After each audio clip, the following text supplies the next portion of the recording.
यहाँ से देखिए पार्ट बी शुरू हो रहा है। पार्ट बी में आपको 20 क्वेश्चन मिलेगा। 20 क्वेश्चन साइंस से मिलेगा, 20 क्वेश्चन मैथ से मिलेगा, 20 क्वेश्चन सोशल साइंस से मिलेगा, सामाजिक विज्ञान से, है ना। तो किसी एक का चयन करना है, फिलहाल हम सबको बनाते हैं। चलिए, हरित क्रांति शब्द का क्या अर्थ है? ठीक है, दूध उत्पादन, सब्जी उत्पादन में वृद्धि, कृषि में डॉक्टर ग्रीन की भागीदारी, या फसल उत्पादन में वृद्धि। तो ऑप्शन नंबर, ठीक है, इसका डी क्या हो जाएगा? सही हो जाएगा, फसल उत्पादन में वृद्धि करना है। ठीक है, क्योंकि हरित क्रांति है ना। नेक्स्ट देखते हैं अगला क्वेश्चन। ऑप्शन नंबर डी इसका करेक्ट आंसर हो जाएगा। प्रकाश संश्लेषण के दौरान निम्नलिखित में से कौन सा पदार्थ उत्पन्न होता है? ठीक है, तो इसमें क्या होता है? कार्बोहाइड्रेट, प्रोटीन, वसा, एनिमो एसिड। तो कार्बोहाइड्रेट ऑप्शन नंबर इसका करेक्ट आंसर चला जाएगा। नेक्स्ट क्वेश्चन देखते हैं। आनुवांशिक सूचनाएं किसमें संग्रहित की जाती है? डीएनए, आरएनए, राइबोसोम, या एंडोप्लाज्मेटिक रेटिकुलम। तो ऑप्शन नंबर ए इसका करेक्ट आंसर हो जाएगा। डीएनए, आनुवांशिक जो है डीएनए से होता है। अगला क्वेश्चन देखते हैं। इंसुलिन, इंसुलिन क्या है? इंसुलिन जो है हार्मोन है। क्या है? हार्मोन है। ठीक है, तो ऑप्शन नंबर सी इसका करेक्ट आंसर चला जाएगा। अगला क्वेश्चन की ओर आगे बढ़ते हैं। वायु की वेग मापा जाता है। वायु का वेग जो है एनीमोमीटर से मापा जाता है। किससे मापा जाता है? एनीमोमीटर। ठीक है, तो यहाँ पर देखिए अब जो है, ठीक है, वायु का योग एनीमोमीटर से मापा जाता है। अब इसमें देखिए क्या क्या दिया? Hydrometer, barometer, hygrometer. ठीक है, तो आप देखिए यहाँ पर ये तो हवा की गति हो गया है ना। इसके बारे में थोड़ा चर्चा कर लेते हैं क्योंकि इंपॉर्टेंट है और कुछ आ सकता है यहाँ से। एनीमोमीटर है हवा की गति। किसकी गति है? हवा की गति हो गया। हाइड्रोमीटर है। हाइड्रोमीटर क्या है? तो किसी द्रव की अपेक्षिक घनत्व। ठीक है, द्रव की अपेक्षिक, ठीक है, अपेक्षिक घनत्व, डेंसिटी, है ना। बैरोमीटर, बैरोमीटर जान रहे हैं आप लोग सब, वायुमंडलीय दाब है, बहुत इंपॉर्टेंट है ये, है ना, बार बार पूछा जाता है, वायुमंडलीय दाब। ठीक है, और हाइग्रोमीटर, हाइग्रोमीटर जो है हवा में जो नमी होती है या आर्द्रता होती है उसका माप होता है। ठीक है, तो इसमें क्या रहेगा? हवा की नमी या आर्द्रता। ठीक है, आर्द्रता की माप। तो यहाँ पर देखिए हवा की यहाँ पर नमी है, आर्द्रता मेन है ना, और यहाँ पर हवा की गति है। तो ये इसका क्वेश्चन का इसका करेक्ट आंसर हो जाएगा। बहुत इंपॉर्टेंट है, इसको आप लोग बिल्कुल भी, ठीक है, नज़रअंदाज मत कीजिएगा। आगे बढ़ते हैं अगला क्वेश्चन की ओर। ठीक है, अब नेक्स्ट क्वेश्चन है रक्त में कौन सा विटामिन थक्का जमाने में महत्वपूर्ण भूमिका निभाती है? ठीक है, तो यहाँ पर vitamin A, vitamin C, vitamin D, vitamin K. तो ऑप्शन नंबर डी इसका क्या हो जाएगा? करेक्ट आंसर चल जाएगा ऑप्शन डी, है ना। इसमें रक्त का थक्का जमाते हैं।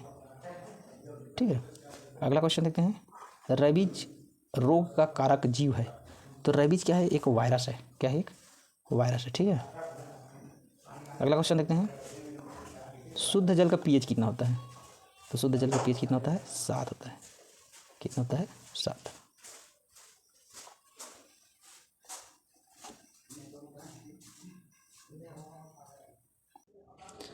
तो अगला क्वेश्चन देखते हैं 89 नंबर। निम्नलिखित में से कौन सा भौतिक परिवर्तन नहीं है? तो देखिए भौतिक जो परिवर्तन हो रहा है यहाँ पर क्या क्या ऑप्शन है हमारे पास? जल वाष्प देने के लिए पानी का उबलना, बर्फ में पिघलने से द्रव का जल बनता है, पानी में नमक का विघटन, और तरलीकृत पेट्रोलियम गैस एलपीजी का दहन। ठीक है, तो ऑप्शन नंबर डी इसका क्या हो जाएगा? करेक्ट आंसर रहेगा ना। शराब पीना बहुत हानिकारक होता है और यह सेहत को खराब कर देता है। ठीक है, शराब पीने का अर्थ क्या होगा?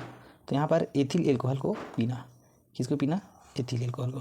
तो ऑप्शन नंबर 20 का क्या हो जाएगा? करेक्ट आंसर हो जाएगा। अगला क्वेश्चन देखते हैं। निम्नलिखित में से कौन सा प्राकृतिक संसाधन नहीं है? है ना, तो ऐसा संसाधन जो प्राकृतिक रूप से पाया जाता है जैसे मिट्टी, पानी, है ना, और वायु। ठीक है, तो यहाँ पर बिजली जो है नहीं है, प्राकृतिक, अप्राकृतिक है। ठीक है, या मानव निर्मित है बिजली। ठीक है, तो ये डिफरेंट था इसमें। ओजोन की कमी मुख्य रूप से किसके कारण होती है? तो क्लोरोफ्लोरोकार्बन। क्या होता है? क्लोरोफ्लोरोकार्बन। ऑप्शन नंबर ए इसका करेक्ट आंसर हो जाएगा। ठीक है, और ओजोन दिवस 16 सितंबर, ठीक है, पहले आया था। अगला देखते हैं।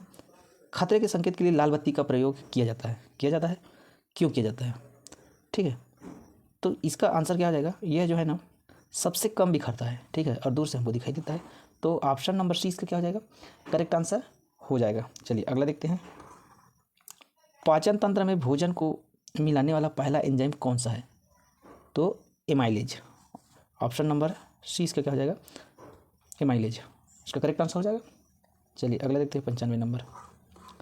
बर्फ़ का पानी में परिवर्तन होना। अब देखिए बर्फ़ जो है ठोस होता है ना, जब पिघल जाता है तो लिक्विड बन जाता है। तो यहाँ पर क्या हो रहा है? शारीरिक परिवर्तन, इसको भौतिक परिवर्तन कहा जाता है मेन भाषा में, है ना, फिजिकल चेंज। ठीक है, भौतिक परिवर्तन है ये। चलिए नेक्स्ट देखते हैं अगला क्वेश्चन। मानव शरीर में जल की मात्रा लगभग कितना होती है? तो देखिए लगभग 70% के आसपास होती है। तो यहाँ पर 65% इसका सही आंसर हो जाएगा। तो 65% मानव शरीर में, ठीक है, लगभग जल की मात्रा। प्रकृति में सर्वाधिक पाया जाने वाला अम्ल, ठीक है, वो साइट्रिक अम्ल है। कौन सा है इसका सही आंसर? साइट्रिक अम्ल। ठीक है, नेक्स्ट क्वेश्चन देखते हैं। फ्लेमिंग ने किसकी खोज की थी?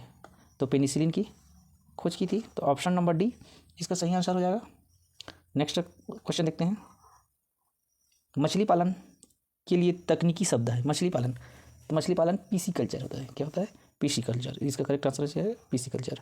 ठीक है, तो यहाँ पर एवी कल्चर, सेरिकल्चर, जू कल्चर ये सब है, ये थोड़ा इंपॉर्टेंट है, इसके देख लेते हैं।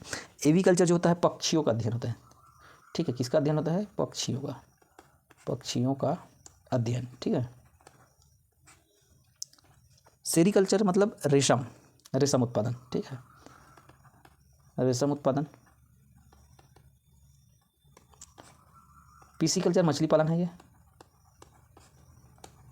और जू कल्चर, जू चिड़ियाघर होता है ना, तो चिड़ियाघर प्रबंधन, चिड़ियाघर प्रबंधन। ठीक है, तो इस तरह से चारों ऑप्शन को मैंने बता दिया। हो सकता है रिपीट हो तो आपके लिए काम आ जाए। चलिए अगला नेक्स्ट क्वेश्चन देखते हैं 100 नंबर सॉरी। जब कोई व्यक्ति रक्त दान करता है तो उसका लगभग कितना रक्त लिया जाता है? तो लगभग हम लोग 200, 250 से 300 ml ले सकते हैं। ठीक है, तो ऑप्शन नंबर ए ज़्यादा निचोड़ नहीं सकते, समस्या हो जाएगा। ठीक है, तो आप जो है यहाँ से लगभग 250-300 ml ले सकते हैं। ये इसका करेक्ट आंसर हो जाएगा। ठीक है, तो इतना साइंस का पोर्शन था। ठीक है।